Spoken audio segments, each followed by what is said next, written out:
이 하원 외교위원장은 한국이 미국과 중국을 양다리를 한다? 이거 모욕이다. 사실 하원 외교위원장이 이 정도 얘기를 한다는 것 자체가 지금 한국을 굉장히 불안하게 보고 있다. 미국은 피를 나는 혈맹이자 가장 강한 동맹이다. 이제 와서 지금 이런 소리를 하고 있는데 과연 미국이 이 말을 믿을지.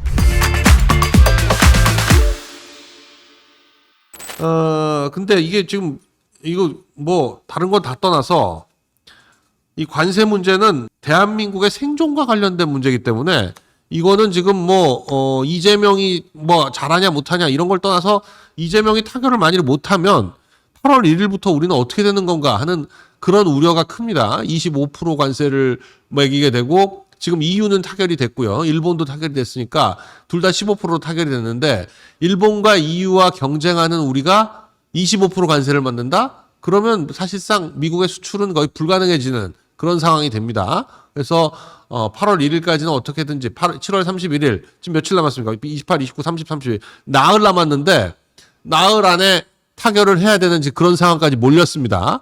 그러니까 일본, EU 이런데 베트남 뭐 이런 건 지금 중요하다고 보고 한국은 의도적으로 뒤로 제끼고 있는 게 아니냐. 지금 그런 뭐 당연히 그런 거죠. 당연히 그런 건데 일부러 뭐 약속했던 거 취소하고 뭐 이러는 게 일부러 제끼는 그런 입장이에요. 야, 이게 몇 달 만에 대통령 바뀌었다고 이렇게 대우가 달라지나 싶을 정도입니다. 싶을 정도예요. 네, 그래서 야, 이거 뭐 지금 뭐 우리 정말 국민들은 쿠폰 받았다고 좋아하고 있지만 그 쿠폰 가지고 얼마나 며칠이나 행복할지 모르겠지만 이 관세 협상이 체결이 안 되면 대한민국이 망조가 드는 거다. 몇 년이 그냥 수출로 먹고 사는 나라입니다. 우리나라는 아직도 무역 의존도가 거의 70% 가까이 돼요. 내수가 굉장히 작기 때문에 5천만인데도 불구하고 내수가 워낙 작아서 내수에 의존해 가지고는 도저히 경제 성장을 할 수가 없고 결국 무역이라는 건 결국 수출이죠. 수출에 의존해서 여태까지 살아왔고 또 앞으로도 살아갈 수밖에 없는 그런 구조적인 한계를 가지고 있는 경제입니다. 뭐 물론 이제 만일에 통일이 되고 뭐 더 시장이 넓어지고 해가지고 내수 시장이 커져서 어떻게 된다면 모를까. 그건 앞으로 10년이 걸릴지 20년이 걸릴지 모르는 일이고 일본 같은 경우에 잃어버린 30년이라고 하지만 그래도 근근히 버틸 수 있는 건 1억 2천만이 되는 내수, 우리의 거의 2.5배의 인구, 뭐 이런 그리고 면적도 우리의 거의 3.6배.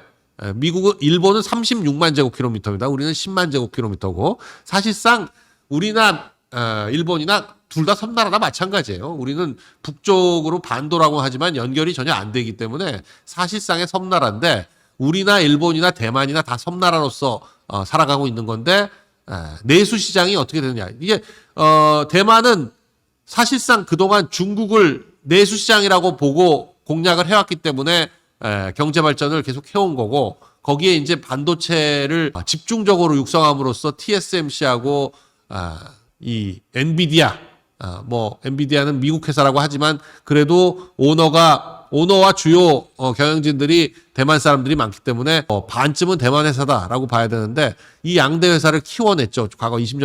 최근 20년 동안에. 근데 우리는 최근 25년간 뭘 했나?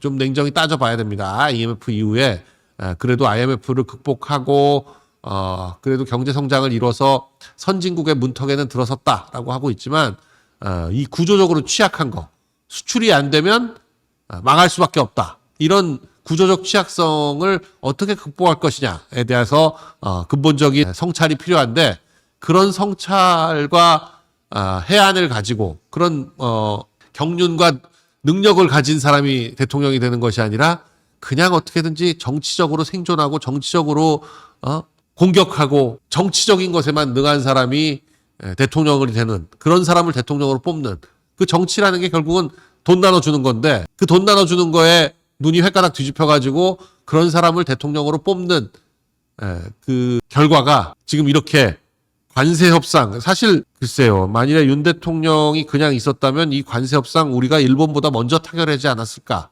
베트남과 비슷한 수준으로 일찌감치 타결하지 않았을까 하는 그런 생각이 들 정도인데 이 한덕수 최상목이 주도했던 이 관세 협상 단계와 지금 이제 구윤철, 뭐 조현, 미국 뭐 위성락, 미국에서는 전혀 인정해주지 않는 인물들로 가득 채워진 그런 내각에서 과연 이런 엄청난 협상을 타결할 수 있는지. 뭐 이재명은 아예 얼굴도 비추지 못하는 입장이니까 그나마 이제 뭐 조금 그래도 관료적으로 좀 잔뼈가 굵었다고 할 수 있는 조현이나 구윤철이나 위성락이 들락날락하고 있지만 위성락은 마크 루비오 얼굴도 못 보고 돌아오지 않습니까? 지금 뭐 그나마 구윤철이나 여항구나 김정관이나 이런 사람들은 이 관료로서 미국 측에 아는 사람들이 있다 보니까 그냥 뭐 만나는 주는 입장인 것 같은데 위성락 같은 경우에는 전혀 지금 냉대를 받고 있어서 과연 이런 사람을 안보실장으로 계속 써야 되느냐에 대해서 생각을 해봐야 됩니다. 네,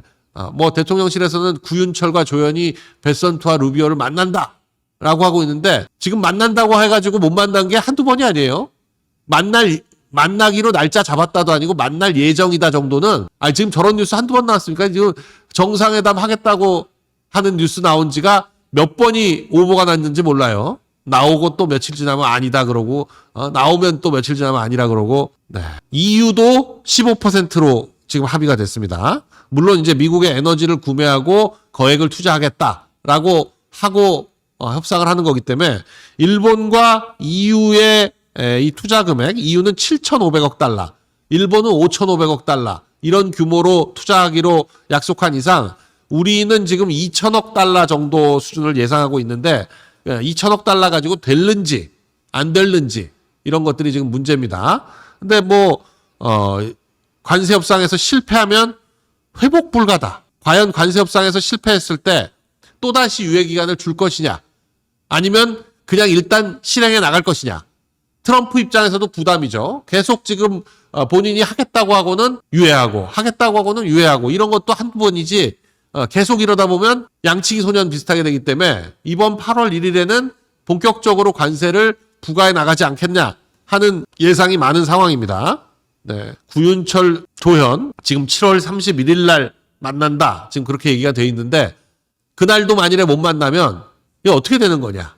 네. 좀 지켜봐야 됩니다. 일단 뭐 7월 31일까지는 협상을 한다고 하고 있으니까 우리가 더 뭐 뒷목 잡는 얘기는 그만하기로 하고 어찌됐거나 국익을 위해서 최대한 협상을 잘해서 우리도 15% 수준에서 방어를 하고 이 EU와 일본과는 최소한 같은 관세를 물어야지 우리가 더 많이 물리게 되면 우린 뭐 그 수출에서 생존할 수가 없게 되는 거죠. 관세부가 하루 전에 만난다. 라는 것 자체가 만일에 못하면 내일이면 바로 관세 부과하기 때문에 정말 한국한테 뭘 요구하게 될지 얼마나 많은 걸 요구하게 될지 지켜봐야 될 것 같습니다.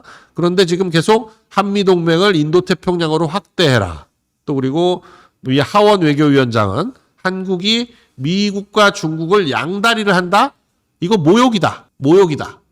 지금 세상이 바뀌었다는 걸 이 좌파들도 인식을 해야 되는데 세상이 바뀌었습니다. 2000년부터 2020년까지 코로나 전까지의 세상은 외교에 있어서 불확실 또는 불확정성 뭐 이런 것들이 주도했다면 그러니까 이게 미국을 중시하느냐 중국을 중시하느냐에 대해서 확고한 의지 표명을 하지 않는 것을 오히려 외교에서 당연한 걸로 그렇게 해왔죠. 20년 동안은 우리한테는 그 새로운 세기 들어서 20년 동안은 그렇게 하는 것이 그러면서도 전 세계 모든 나라들이 경제에 있어서는 중국 그리고 안보는 미국 이렇게 하는 게 전 세계 모든 나라들의 외교 방침이었습니다. EU도 그렇고 뭐 일본도 그렇고 호주도 그렇고 인도도 그렇고 우리나라도 그렇고 뭐 물론이고 다 그렇게 살아왔죠. 캐나다니 멕시코니 지금 우리만 중국이 최고의 경제 그러니까 무역 대상국이 아니라 지금 말씀드린 모든 나라가 다 중국이 넘버원 무역 대상국입니다. 이 독일이나 뭐 프랑스,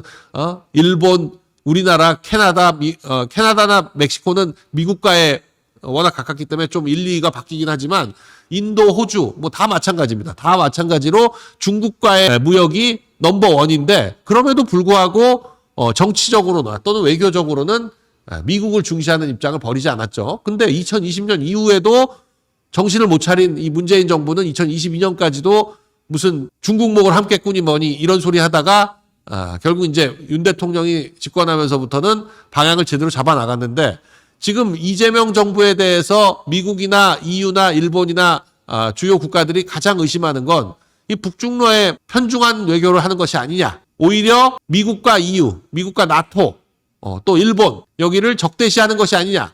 적대시까지는 아니더라도 중립 어쩌고 하면서 양다리를 하려고 하는 거. 이것에 대해서 지금 계속 경고가 나오고 있는 겁니다. 이런 정도면 사실 하원 외교위원장이 이 정도 얘기를 한다는 것 자체가 지금 한국을 굉장히 불안하게 보고 있다라는 의미입니다. 근데 트럼프는 지금 순방하면서 한국에 대해서는 언급도 안 하고 있다. 네. 지금 유럽 순방, 스코틀랜드 방문을 하고 있는데 스코틀랜드에 우리가 쫓아가야 되는 거 아니냐라는 얘기가 나올 정도로 지금 다급한 상황인데도 한국에 대해서는 언급도 안 하고 특정국만 철강 관세 면제하는 거 이거 안 된다라고 얘기하고 있고, 그래서 김정관 산업부 장관은 미국 상무장관 러트닉 상무장관만 계속 만나고 있는데 과연 지금 장관들끼리 얘기하는 것이 트럼프한테 얼마나 먹히는지. 일본도 기껏 실무협상 다 해가지고 막판에 트럼프 앞에 가가지고 숫자가 확 달라졌어요. 그러니까 지금 실무진들 사이에서 장관들급들 사이에서 얘기하는 게 큰 의미가 없는 그런 상황입니다. 2천억 달러로 얘기하다가 막판에 트럼프 앞에 가면 2,500억이나 3천억으로 늘려야 될지도 모르는 그런 상황인데 그게 과연 준비가 돼 있느냐. 몇 달 만에 대한민국이 이렇게 돼가고 있는 상황입니다.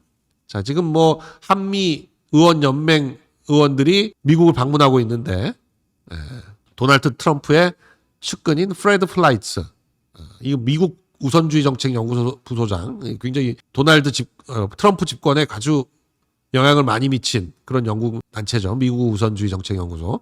여기 프레드 플라이츠가 한미 의원연맹 소속 의원들 간담회에서 윤석열 대통령에 대해 부당한 대우를 할 경우 좌시하지 않을 것이다 라는 얘기를 했습니다. 트럼프 대통령도 비슷한 경험을 해서 이야기한다. 정권이 교체됐다고 해서 전직 대통령에 대한 수사 과정에서 불공정하거나 윤석열 대통령의 인권을 침해하는 행위가 있을 경우 한국에 좋지 않을 수 있다. 네.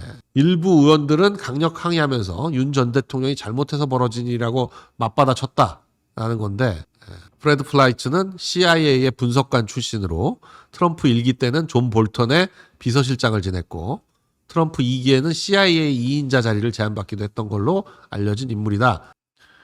미국의 요구는 한마디로 미국 내에 투자를 어떻게 할 거냐? 그걸 차려봐라. 우리가 한번 보겠다.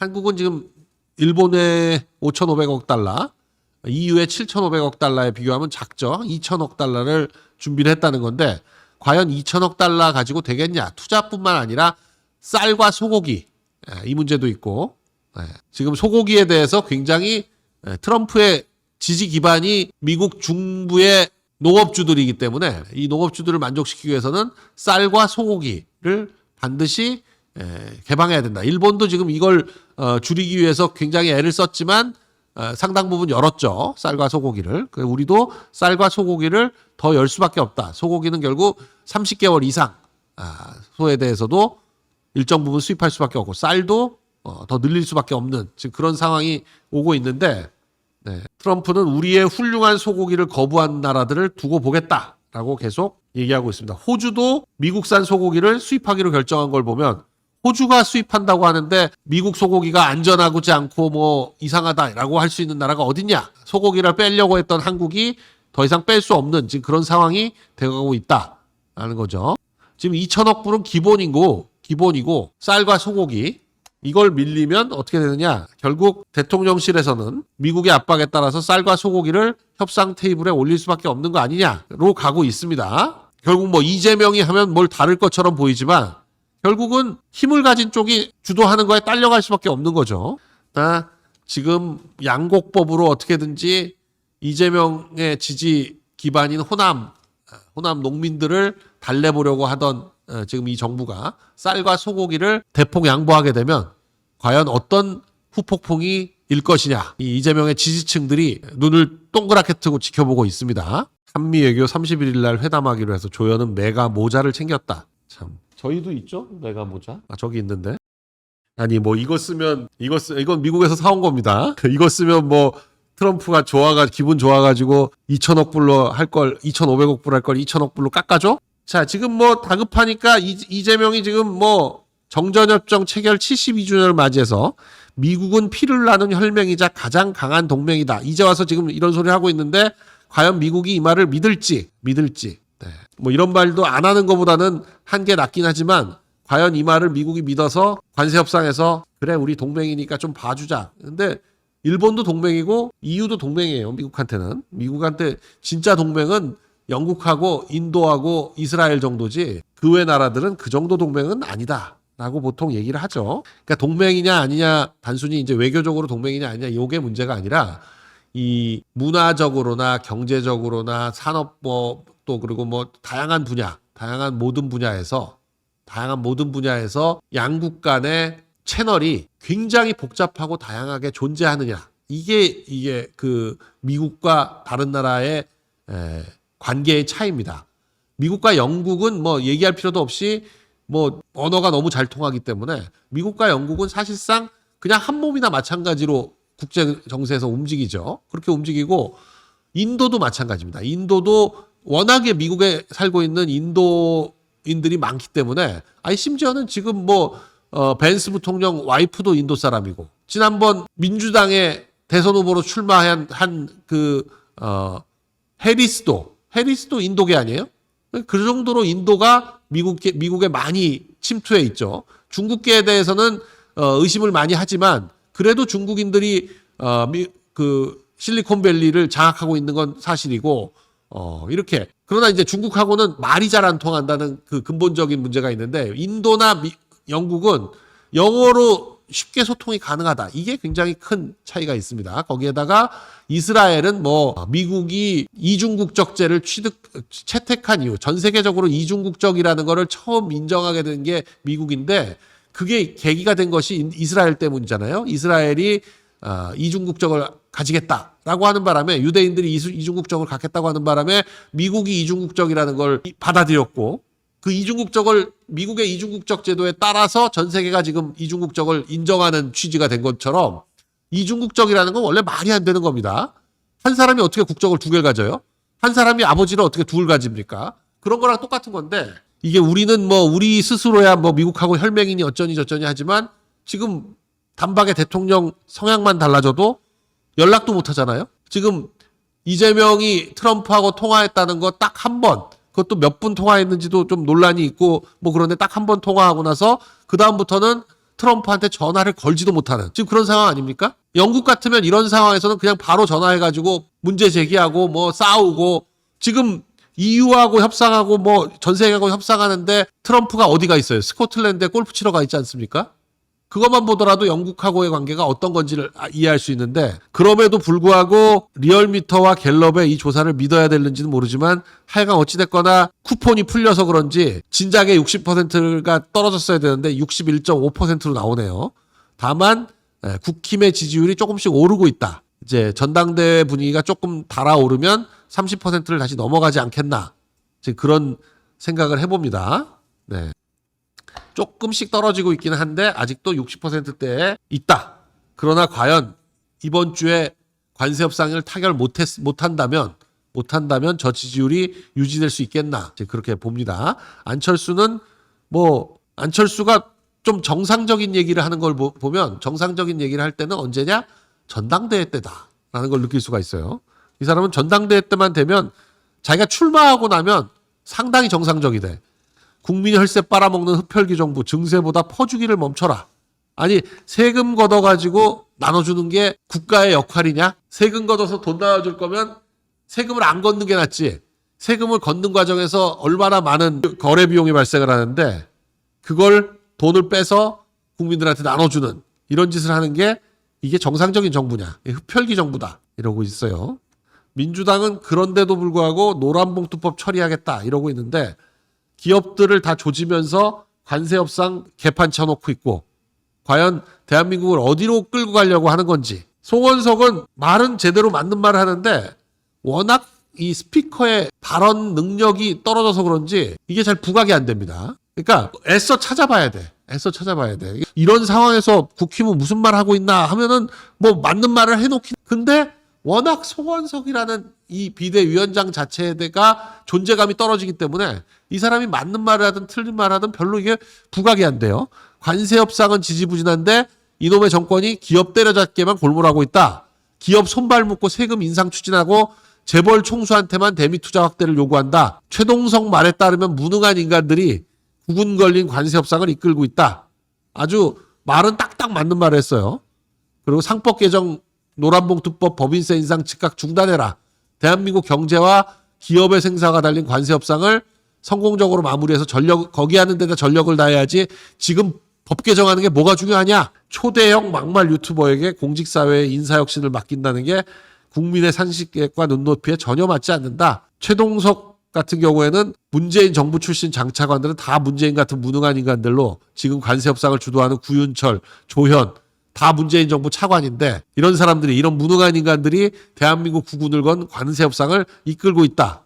네. 자, 국힘이 전당대회를 8월 22일에 청주에서 개최를 합니다. 청주에서 8월 22일에 청주에서 개최를 하고 8월 8일 대구 경북, 8월 12일 부울경, 8월 13일 충청 호남, 14일 수도권 강원 제주 권역 합동 연설을 진행을 하고 10일, 17일, 19일 후보 방송 토론회를 또 진행을 합니다. 만일에 22일 날까지 결판이 안 나면 23일에 결선 투표를 하게 되는데 지금 후보 출마를 선언한 사람은 김문수, 조경태, 안철수, 장동혁, 주진우입니다.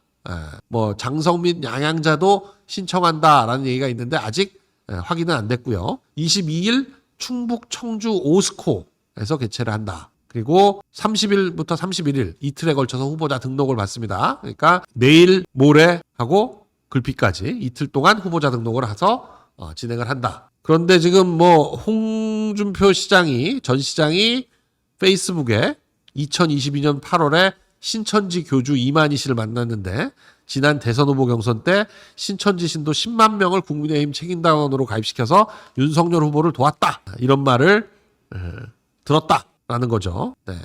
그래서 당시 권성동이 당원 투표에서 압승한다고 큰 소리친 배경이 신천지와 통일교 때문 아니냐라고 하는 거는 알만한 사람은 다 안다. 그랬더니 권성동은 바로 법적 대응하겠다. 특정 종교 집단의 개입이 있었다는 주장은 본인의 부족으로 인한 패배를 인정하지 못하는 분열적 망상이다. 라고 하고 있습니다. 근데 지금 이번 전당대회에서도 조직적 당원 가입은 어떻게 되는 거냐? 전환길 TV 시청자 10만 명이 당원으로 가입했다. 라고 주장한다고 하는데 아니 집단 입당을 시킬 수가 있으면 시키는 거지 왜 문제예요? 집단으로 입당하는 게 좋은 거지. 아니 당원 배가 운동 그거 집단 입당 아니야? 당원 배가 운동 같은 거 하잖아요. 자, 이 민주당에서는 뭐 비전 대결이 아니라 국힘 뭐 어떻게 문 닫게 하겠다. 이게 지금 아니 자기 당을 어떻게 하겠다가 아니라 남의 당을 없애겠다. 이게 전당대회의 공약이야. 국힘을 없애겠습니다. 그게 전당대회 공약이 됐어. 근데 지금 정청래가 앞서고 있어서 박찬대가 확실히 밀리는 듯한 그런 느낌이죠. 정청래 굳히기냐 박찬대 뒤집기냐. 8월 2일이네요. 전당대가. 8월 2일. 6일 앞으로 다가왔다. 또 관심이 없어서 언제 하는지도 몰랐네. 8월 2일에 하는데 정청래가 된다고 해서 과연 정청래 굳히기냐 박찬대 뒤집기냐.